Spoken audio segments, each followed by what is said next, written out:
Hey there, neighbor. What brings you to Mr. Norseman's doorstep today? Feeling kind of anxious about all these changes going on, huh? Why don't you stop doom scrolling a minute and pop a squat and let's talk about it. Unclench your jaw and listen up. Whether it's changes in our everyday lives or on a national level, this can leave us often feeling conflicted. Family, friends, the media, all playing tug of war with your morality. Then there's that little voice we all have inside. You know the one. Maybe it tells you to write a book.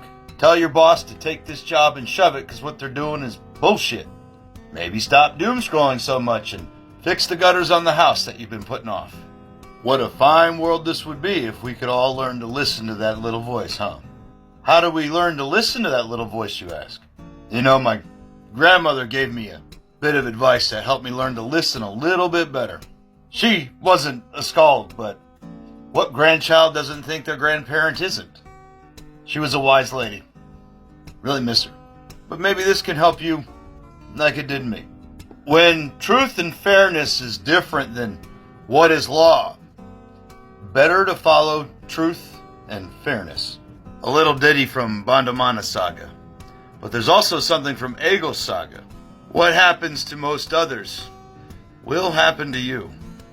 Whether a bad marriage or family member or poor leadership, a tyrant chieftain or a petty king. Well, let's just say, as it was explained to me, the ancestors moved around a lot because these changes happened frequently throughout history.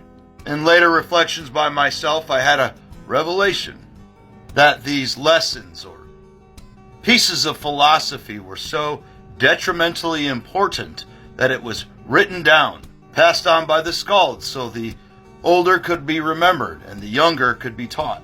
And that's why I feel it's even more important for me to tell you today, because friends, family members, the media will try to force your hand to paint others to forget these things.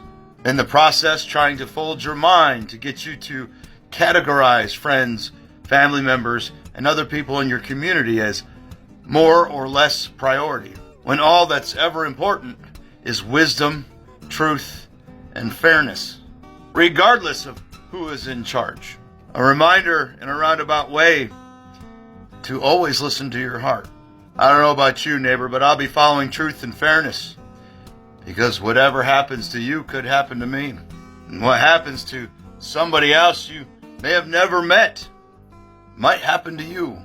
But that's a matter tabled for you and your heart to discuss. Hope that helped, neighbor. Just something to think about. And I'll talk to you next time. Acha-cha-cha-cha.